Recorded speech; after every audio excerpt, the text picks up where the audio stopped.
The opening scene features a masterminded robber, Diabolik, who is seen climbing a highly secured jewel company called Armen. His goal is to steal the most valuable jewelry called Armen Crown, renowned for its pure gold and precious gemstones. There is only one security guard on duty, while the rest of them are playing cards in their office. Diabolik sneaks into the building through the window, neutralizes the only patrolling guard, and breaks into the room where the crown is preserved. His intrusion triggers an alarm, alerting all the guards in the office. They rush to inspect the matter, but aren't able to hold the door because the keyhole has been blocked by Diabolik from inside. After numerous failed attempts, the guards resort to using explosives to blow up the door. As they prepare to do so, Diabolik gets enough time to cut through the steel bars guarding the crown. By the time guards break into the room, Diabolik has escaped through the window using his paraglider with the crown in his possession. He then lands on a car driven by his girlfriend Eva, and the two get away. And his dad thought he was going to be a loser when he said he wanted to take up paragliding. The following evening, the Armen Company holds a jewel presenting show, which is attended by a lot of aristocrats. The show features a dance performance in which 5 dancers show up on the stage wearing precious Armen Jewels and advertising them. Nothing sells diamonds like twerking. In the meantime, several police officers are stationed around the venue in order to prevent any kind of robbery, but amidst the performance, the lights suddenly go off. In the darkness, one of the police officers asks the dancers to accompany him, claiming that he will lead them to a secure room. Soon after, the girls are taken to a small compartment, which turns out to be the cargo of a truck. The police officer locks the girls inside the cargo and drives the truck away. In an unexpected turn of events, the officer is revealed to be none other than Diabolik in disguise. Upon driving to a certain distance, he has the girls take off the jewelry from their bodies before abandoning them in the middle of the street. The girls then make their way to a nearby bar, looking for the phone to make a call. However, a man starts harassing one of the dancers, prompting them to reveal their true identity. Turns out that the girls are actually undercover agents assigned to bait Diabolik. The leader of the group, Agent Burov, then uses the bar's telephone to call Inspector Gingko, a manager of the case who seems to have been pursuing Diabolik for a long time. She reports that the job is done, indicating that the whole show was Ginko's plan to capture the crime master. Ginko then reveals to his co-worker, Palmer, that he had dipped the Armen Jewels in a traceable liquid, which is easy to track. Meanwhile, Diabolik and his girlfriend drive towards their secret hideout located within a stone mountain. Once there, they arrange the loot they've collected, while also celebrating their success over a drink. Their moment eventually takes a romantic turn, and they end up sharing a kiss. Now that they have amassed enough wealth, Eva suggests that they take a holiday and spend some quality time together. However, Diabolik declines, and instead shares his plan for their next heist. Greedy boy. Simultaneously, the police team, with the help of their tracking device, arrives beside the mountain, but they see no sign of any path from there. Ginko analyzes the area thoroughly and speculates that the culprits are inside the mountain. He then instructs his men to set up dynamite to blow up the stone wall. True to his assumption, they discover a tunnel that leads them deeper into the mountain. Inside, Diabolik and Eva notice them via CCTV footage, so they decide to escape, leaving all of their loot behind. The duo then takes a secret passage that leads them out to the other side of the mountain. Soon after, Ginko and his men reach the hideout and discover the escape route, prompting them to chase the couple. During their escape, Eva's foot accidentally gets stuck between some rocks. She calls for her boyfriend for help, but Diabolik makes a selfish decision to prioritize his own safety. As a result, he continues to run,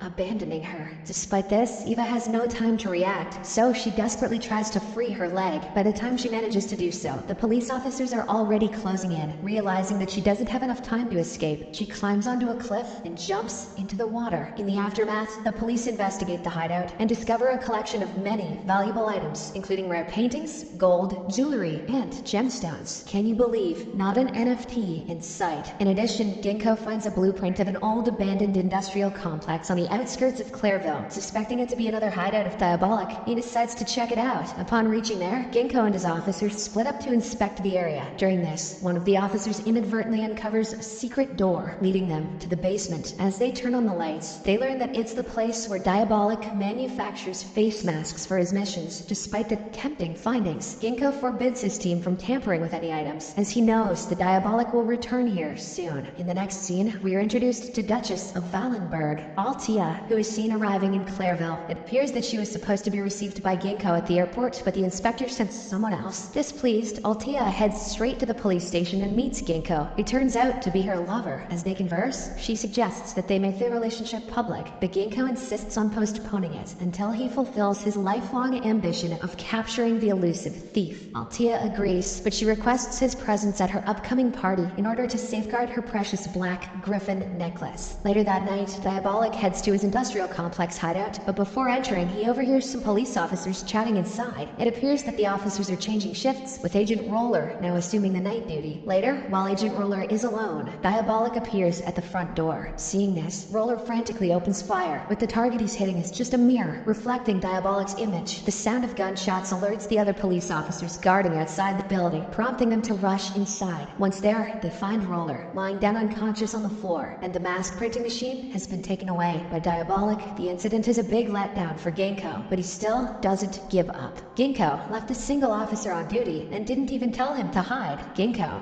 is an idiot. The next day, Ginko is summoned to the office of the Minister of Justice to discuss their next move. In the midst of their conversation, they receive a call from Eva, who proposes a deal. She will help them catch Diabolik in exchange for her safe passage abroad. She provides them with 30 minutes of time to think and decide. The minister orders the inspector to cooperate with Eva, emphasizing that their main target is Diabolik. Regardless, Ginko seems to have something else on his mind. As soon as he walks out of the minister's office, he reveals his plan to his team. He'll stall Eva on the call and buy them enough time to trace her location. Exactly 30 minutes later, Eva calls Ginko. He then tries to extend the conversation as much as he can. Simultaneously, his team members track her down and head towards the location that turns out to be a phone booth. When Eva notices the approaching officers, she cleverly escapes through a manhole right beneath the booth, leaving the officers empty-handed. The old manhole trick always fools the squad. Meanwhile, at Diabolik's hideout, a team of police led by Sergeant Elena are examining the loot. During this, the sergeant finds out that one of the bracelets is missing from the jewel set. She immediately reports it to Ginko, who suspects that it's been taken by Eva and orders his men to trace it. His suspicion turns out to be correct, as the bracelet is seen in Eva's hand. Shortly after, Agent Roller manages to locate her and holds her at gunpoint, but when he tries to apprehend her, she skillfully knocks him down, seizes his gun, and escapes in his vehicle. Moments later, Palmer arrives with reinforcements, only to find Roller lying down on the ground like earlier. Much to their dismay, Roller has taken off the bracelet from Eva's hand, making her untraceable. After this incident, he is forbidden from any more field visits and is instructed to assist Sergeant Elena in the evidence examination department. On the other hand, Ginko faces reprimand from the minister for going beyond his order. Once more, he orders the inspector to collaborate with Eva, but this time under a threat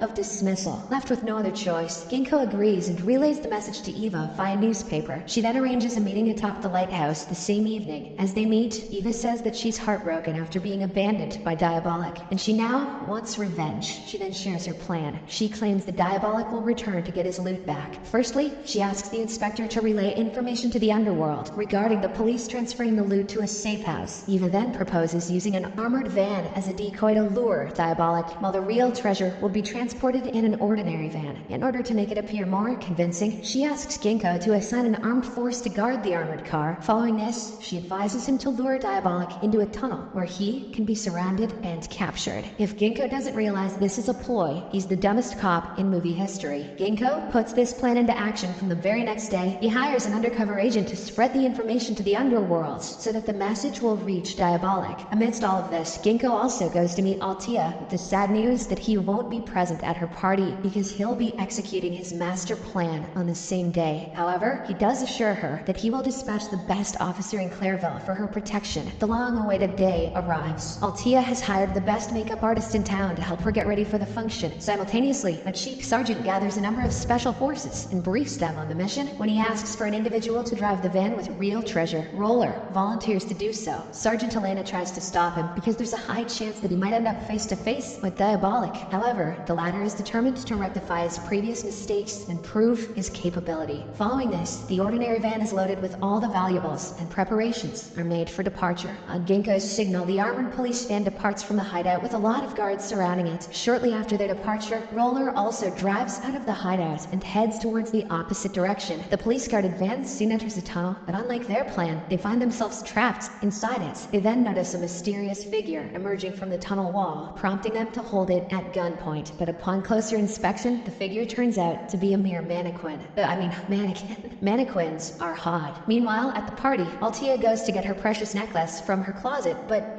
it has already been stolen. In a surprise surprising turn of events, Roller veers off the highway onto a secret forest way. Shortly after, he arrives at a predetermined rendezvous point where he meets Eva. Here, it's revealed that the latter disguised herself as Altia's makeup artist and stole her Duchess's black griffin necklace. Moreover, Roller also removes the face mask, revealing himself to be none other than Diabolik. At this point, all the revelations are finally unveiled. It turns out that this was all part of Diabolik's intricate scheme from the beginning. He orchestrated events to deceive Ginko by deliberately abandoning Eva and showcasing betrayal to incite suspicion. Eva's jumping into the water and escaping through a secret passage underwater was also a calculated move in the grand plan. Furthermore, Diabolik had killed the real Roller during their confrontation in the industrial complex hideout. He then created a copy of Roller's face and assumed his role. Ever since then, back in the present, the couple's reunion is cut short when they're held at gunpoint by Alina, who is revealed to have been hiding in the van's trunk. She demands that they freeze, but when Diabolik refuses, she opens fire, causing him to be injured. Seeing this, Eva distracts Alina, which buys enough time for Diabolik to attack her from behind. With this, the couple ultimately leaves the city with all the valuable treasures in possession. On the contrary, Ginko, our resident dumbass, grapples with his failure to apprehend the criminals and protect Altia's necklace. Despite being overwhelmed with guilt, he goes to see Altia for one last time in the airport as she is returning home. He can do nothing more than apologize for his mistakes before bidding a final goodbye to her. In the last scene, we see Diabolik and Eva finally enjoying their private vacation in a high-end villa. Subscribe for more videos like this, turn on notifications, and leave a like to help the channel out. Thank you for watching.